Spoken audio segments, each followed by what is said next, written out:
The front straightaway, look at John Hunter. He's improved that truck. It's handling better, and we know he'll go for it down on the bottom. And there's the 18 of Noah Gragson. So just a moment ago on the 33 of Kaz Grala involved as well.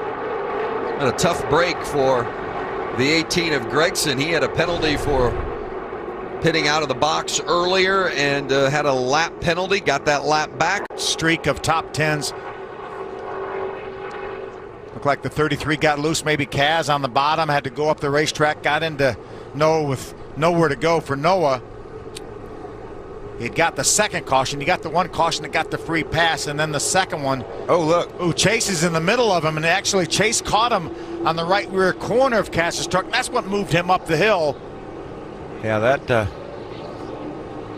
So didn't look to be any fault there maybe of Grala's. Looked like I don't Chase think so, Briscoe Vince. got in there. Yep, I think you're right. Yeah, I think Kaz was an innocent victim here. You can see him up at the top of the screen right there. And Kaz had no idea that he was getting ready to get clipped. That's just, I mean, we're going to see that more and more, Phil. We talked about at the beginning of the day the importance of the restarts and how you got to get all you can get. Four wide. That's interesting.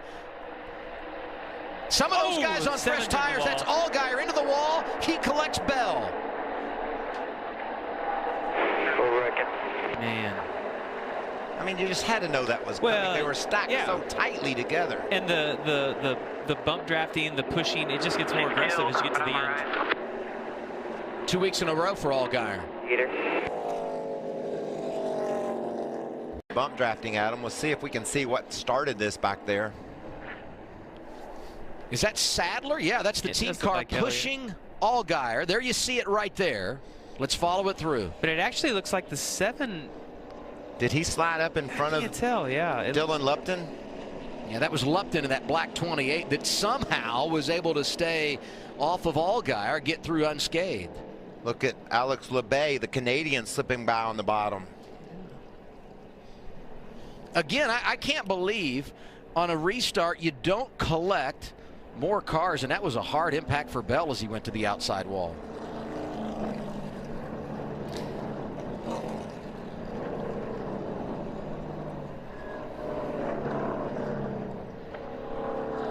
See it one more time, and as we do, I remind everyone of how good the safety has gotten here at Pocono compared to years past over on the Long Pond straightaway. What do you see, Michael? It's 4 wide. It's difficult to tell if a push went bad or if Allgaier just tried to move up.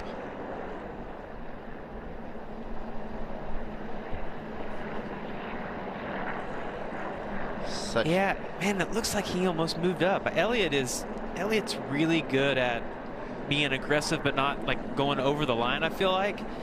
And it just almost looks like the 7 moved up. Remember, if one of these cars has an accident before the white, we'll have a car spinning. A caution. Car spinning. Car spinning in middle 1 and 2. And the caution comes out. Eric Almirola is around. Clear. Let's do all that over again, Rick. Oh, my goodness. Overtime. I think that Eric was the car that we saw smoking going into turn 1. And potentially put himself in another position. We look at Ricky Stenhouse Jr., David Reagan here involved. Oh, there's a 42 smoke. He's the one with the tire rub. Stenhouse gets loose. 10 drives to the dirt. Spins out. Whoa, that was close. Get wild back here in the back.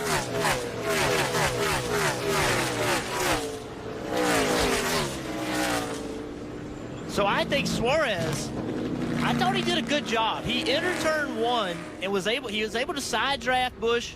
See right here, this is where it all started. We saw it in the back of our shot. They're just banging into each other. Teammate Cuts the tires. Because if you have track position, you can dictate tempo a little more. We got trouble again. Huge mess off there. Holy smokes. Who did what wrong? Chad Fincham. Joey Gase, looks like. 99 of Todd Peck also involved. Gase had run up toward the top 15, Adam. Yeah, all the time. So as they're coming through the tunnel turn, it might have been where he got a little bit of help. Yeah, the 42 got hit by Joey Gase, it looked like, and you could see Gase gets clipped by Chad Fincham after the contact. And that's, again, where everybody gets those runs off turn. It was on Stuart Friesen, but Friesen's not to be denied. He's to the bottom.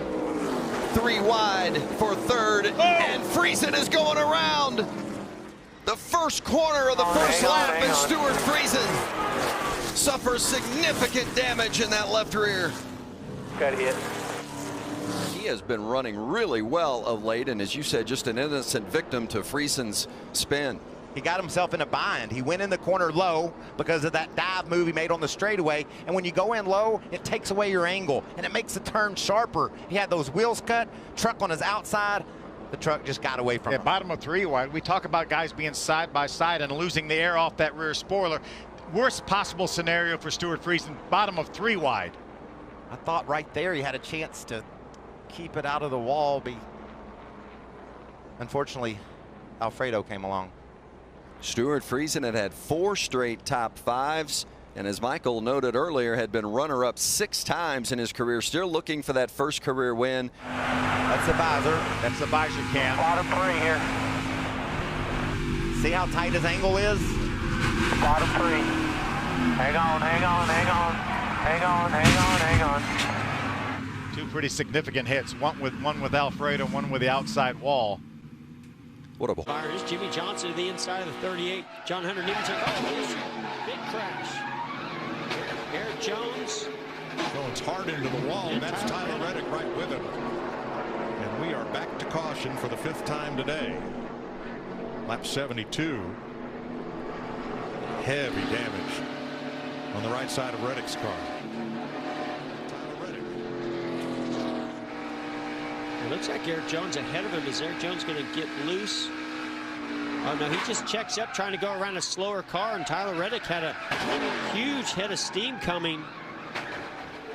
And as Jones moved down to go around that slower car, Tyler Reddick and he make contact, sends both of them around into the inside wall. They were battling for 13th. There was a slow car to the outside of Jones. Oh, and he just misses the Fitch inertia barrels there at the head end of pit road and catches the pit wall. No, but thank goodness there is that safer barrier on that inside wall to help that impact. Well, these two came into the race separated by just happy they made it. Oh, look at this crash. Oh, no. Rafael Lessard, and it is the 22 of Austin Wayne Self again, and the 4 of Lessard was in the grass at one point. Heavy hit for Lessard. And while Austin Wayne Self avoided the incident in turn 1 on the first lap, he was not able to avoid that situation, and there is heavy damage to the front end of that 22 truck. Did they somehow get bottled up here? The 04, yeah.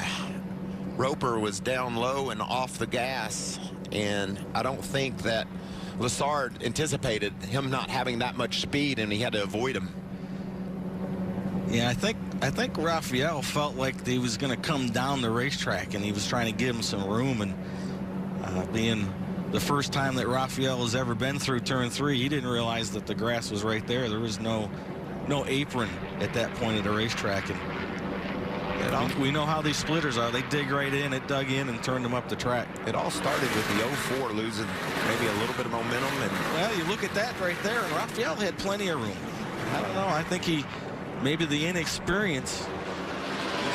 That's got to be a little disappointing. Get a start on the pole and find yourself all the way back. Oh, and now the 45 of Majeski after some contact and a heavy hit.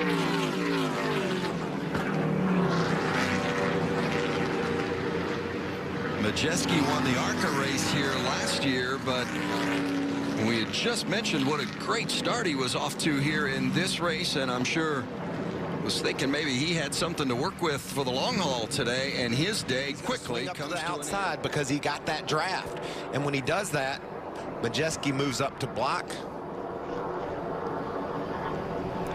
and they come together. Looked like Enfinger moved down a little, and Majeski, what'd you see? Well, you called it perfect. Grant went to the outside, had about maybe a foot up alongside Ty's truck, and there again, as a driver, you have to make the call inside that truck whether you're going to try to block him or not. At that point, Ty had the line into the corner, and I don't think I would have tried to block him. A spotter cannot. That's the spotter view. That's what the spotter would see. You can't make that call for the driver. If he's alongside him, you can say looking outside,